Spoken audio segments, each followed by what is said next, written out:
Welcome to Gospel Tangents, the best source for Mormon history, science, and theology. I'm Rick Bennett. We're going to talk about three of the most popular Book of Mormon geography theories: South America, the Heartland, and of course Mesoamerica. You won't want to miss this conversation. Check it out. Another theory is the South American Theory. I'm going to leave that there for a minute. Now, this is a book by Venice Pritis. I don't know if you guys know Ron Pritis from Signature Books.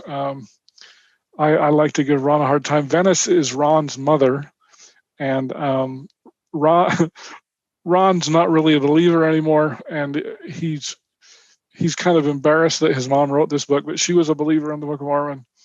If you look at this map, of course, down the center you see here, this is kind of the Amazon River Basin.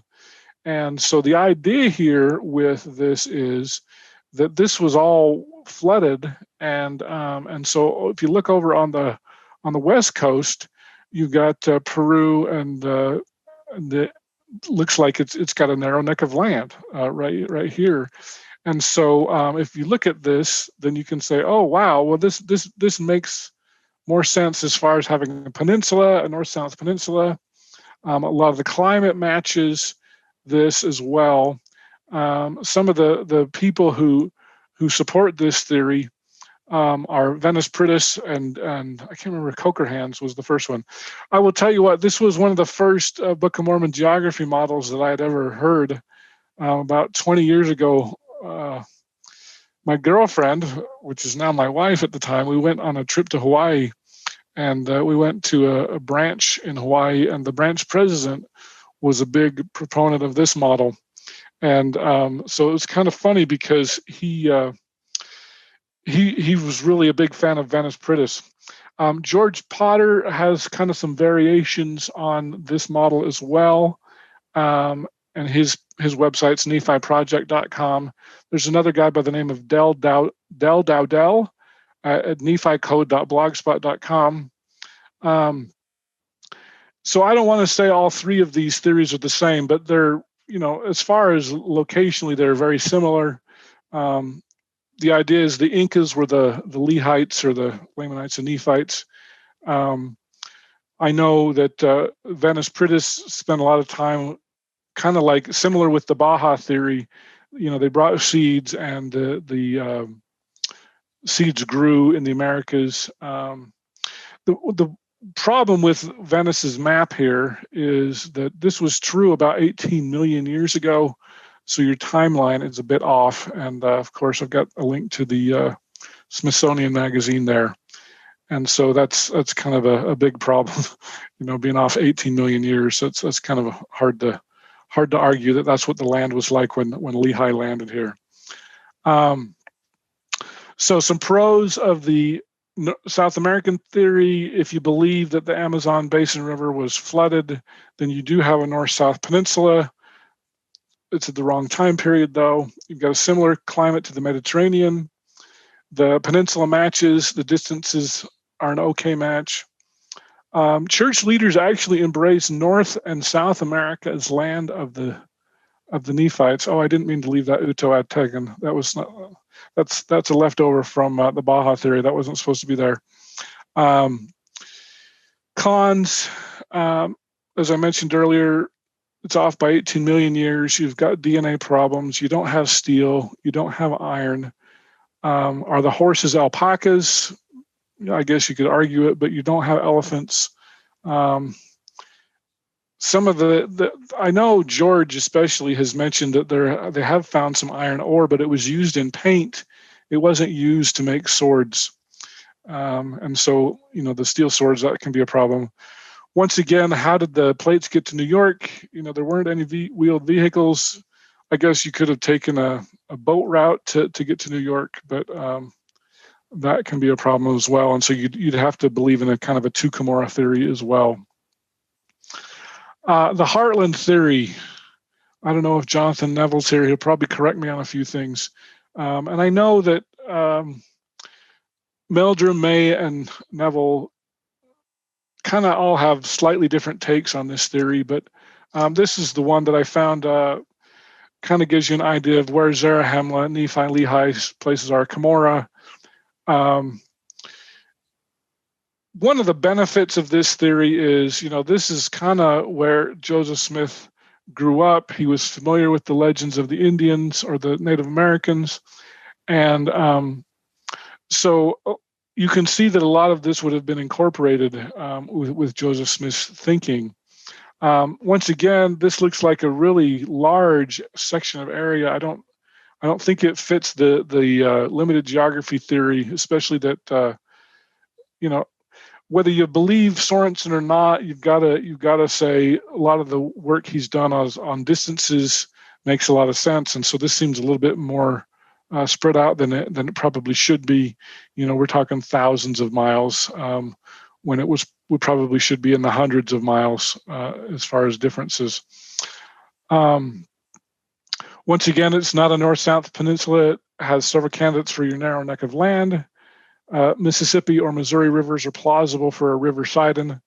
Lakes could be reasonably construed as seas. It's very near here, the hill Cumorah, so you've got your one Cumorah theory. I know Rod has spent a lot of time, and I'm going to talk about this in a couple of slides here, claiming that he solved the Middle East problem with the X lineage, and he's going to call that a pro. I'm actually going to call that a con, but I left it in the pros here for now. The mound builder culture likely influenced Joseph Smith. Cons,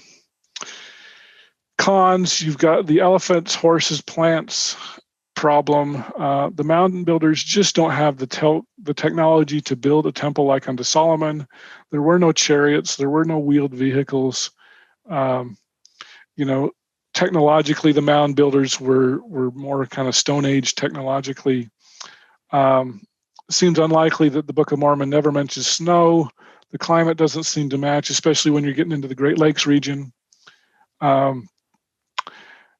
It seems to me, I'm speaking on my behalf, and so people may question this, but I'm going to say it seems like Rod loves to mix science with religion. He will use a lot of quotes from early church leaders that support his theory, and then he will ignore some of the other ones. I know there's a quote where Joseph Smith said, the South American proponents say, that Lehi landed 30 degrees south latitude, and Rod just kind of ignores that completely. Sorensen basically says Joseph didn't know everything, and so another problem with, I think, the Meldrum theory, he questions the old Earth. He questions carbon dating because it doesn't match his theory. And a lot of that has to do with DNA, and I'm going to talk about that in just a minute. I already mentioned this. Sorensen mentioned Joseph landed in Chile, then the Yucatan, and then New York. And Meldrum a lot of times cherry picks quotes from Joseph and ignores the ones that don't help him. And the cons, DNA problems. So most DNA experts say that Meldrum is misinterpreting the DNA science. And so I've actually got, on the next three slides, my three DNA experts.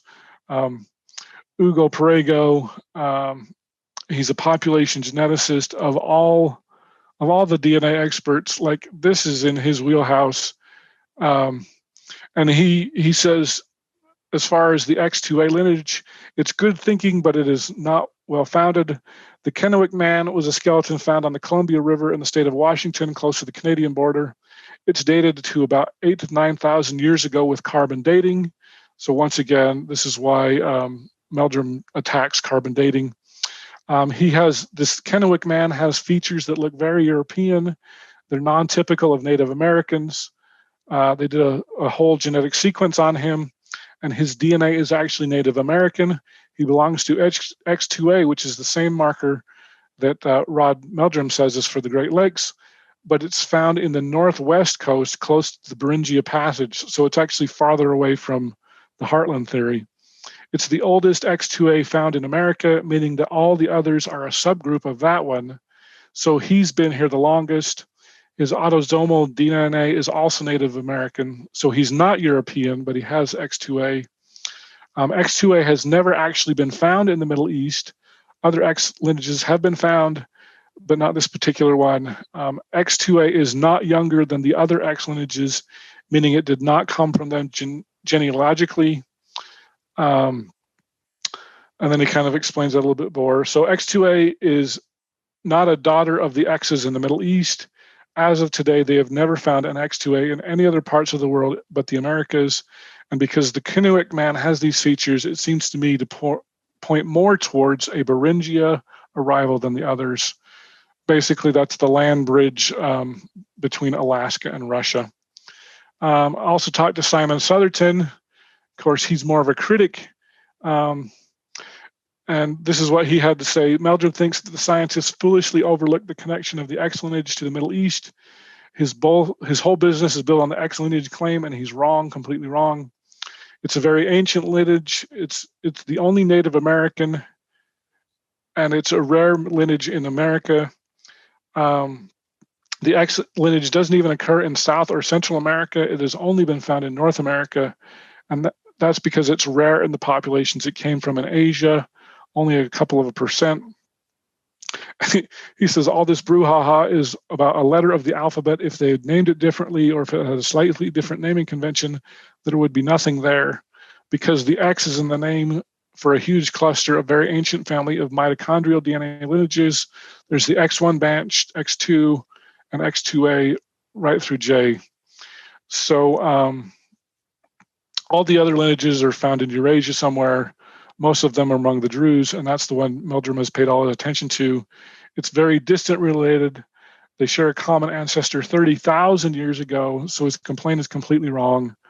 Once again, his time period's off, and that's a big reason why Meldrum attacks the old Earth theories and carbon dating, because it messes up his whole DNA spiel. Thomas Murphy, third DNA expert. He teaches genetics at Edmonds College up in Washington. He says, I think the criticism of Meldrum is appropriate because he's not coming from a scientific perspective at all. He's coming from a creationist perspective. He doesn't even believe the world is that old. So he doesn't think there were people here 30,000 years ago. And anyway, so I think I've kind of hit that pretty hard. So, all right, moving on. Boy, I need to get a drink here. All right, Mesoamerican theory. This is Dr. Sorensen's theory. Like I said, this is probably the most, has the most scholars behind it. You've got Sorensen's map on the top. There are other variations like Garth Norman. I'm trying to get Garth on my podcast. He has a different candidate for the River Sidon, and he takes a few issues, but basically the overall map is pretty similar. You can see you've got the land bountiful, land desolation. Once again, as we look at this, if this is your narrow neck of land, it's more of a east-west orientation than north-south. So that's a little bit of a problem. And I know Sorensen puts a lot in the Yucatan Peninsula as well. Sorensen has a couple of books. You can purchase them there. The bottom one there, An Ancient American Setting for the Book of Mormon, is probably the most scholarly one. You've got Brant Gardner's review. Of course, Brant's a big fan of the Mesoamerican theory. And I would say that the majority of people that believe in a literal Book of Mormon probably support this theory the most. The BYU also put out another DVD. It's also called the Journey of Faith, The New World. So it talks mostly about the Central American theory, Mesoamerican theory. The prose, it's supported by most scholars. It's the best researched. All other limited geography theories depend on Sorensen's work. Your distances match. He seems to have identified the Olmec and the Maya as the Olmec are the Jaredites and the Maya are the Lamanites, Nephites. Sorensen has identified pre-Columbian contact. Some of the cons, more of an east-west orientation than north-south. Yucatan Peninsula is not really that narrow. The DNA doesn't match. Once again, how do the plates get to New York? Sorensen proposes a two Cumorah theory, where the last battle took place in Central America, and then Moroni had 30 years to get it to New York, so 30 years you can move anything. Still have a problem with elephants, horses, plants, etc. So, of course, all of the American theories suffer from that. So, anyway, that's what I have. So we can open it up to questions. There's my contact information, and I will also add. I'll stop sharing here in just a minute. That maybe here, I'll go back so you can, if anybody you want to write that down. I will share this PowerPoint with anybody who wants one. I've given one to Paul and Robert Cook, and I just kind of wanted to give a broad overview of all of the theories and talk about all of their strengths, all of their weaknesses. There's no theory that answers all the questions. There's no bullseye, but for me, it's a fun topic, and I like talking about some of these theories. Oh, I should also mention one other thing really quickly. If I go back to Melee, I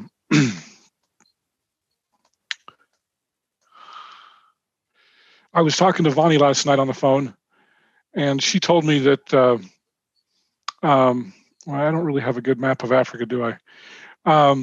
She told me that she thinks that Moroni could have left from Malay Peninsula, gone around the Horn of Africa, and then to the Atlantic. And maybe stopped off in Madagascar. There are some cities, the Comoros Islands, and something else. Maybe Vonnie, you can step in there if I'm saying that wrong. But so he proposes it could have been an Atlantic crossing rather than a Pacific crossing. So just wanted to mention that as well. So anyway, let me go ahead and I'll open it up. I'll stop sharing and I'll open it up for questions.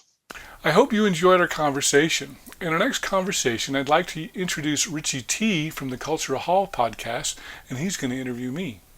It's time for another episode of the Cultural Hall, and I'm able to sit down with Rick Bennett. Now, you hear that name, and here was the deal. I was talking with my buddy Kurt Frankham over at Leading Saints. He said, "Have you ever had Rick Bennett on the show before?" And I said, "No, I haven't." But Rick Bennett is one of those names that I'm like, I feel like I know 10 Rick Bennetts, right? Like it's a common enough of a name, or like, like I could say out loud, "Hey, Rick Bennett," and I could affirmatively say yes, knowing that somewhere in the culmination of people that I know, there has been a Rick Bennett. But this particular Rick Bennett, he is the host of the Gospel Tangents podcast. So I'm sure we'll talk a little bit about that. He's a church history nerd, so we'll try and avoid getting really deep into that stuff, he and I, but I also want to get a chance to get to know him. Welcome to the Cultural Hall, Rick.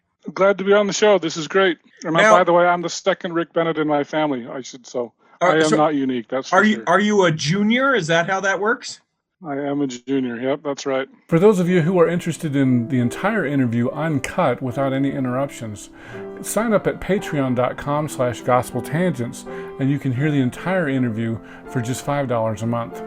Also, we have other tiers. If you'd like to subscribe on our website at gospeltangents.com, click on the yellow subscribe button and you can subscribe for $10. You can also do that on Patreon and get a PDF transcript. We've also got some other ones for $15 and $20 if you'd like to get those as well. If you're interested in individual transcripts, go to Amazon.com and do a search for Gospel Tangents interview, and you can see our past interviews there in paperback form. So just check out Gospel Tangents. We're always updating those. For the latest updates on Facebook, go to facebook.com/gospeltangents, and you can see our latest updates there. We're also on Twitter at Gospel Tangents. Of course, you can subscribe on Apple Podcasts at tinyurl.com/gospeltangents. And please give us a 5-star rating for those of you who listen to audio only. So once again, thanks for listening. Click here to subscribe, here for a transcript, and over here we've got some more of our great videos. Thanks again.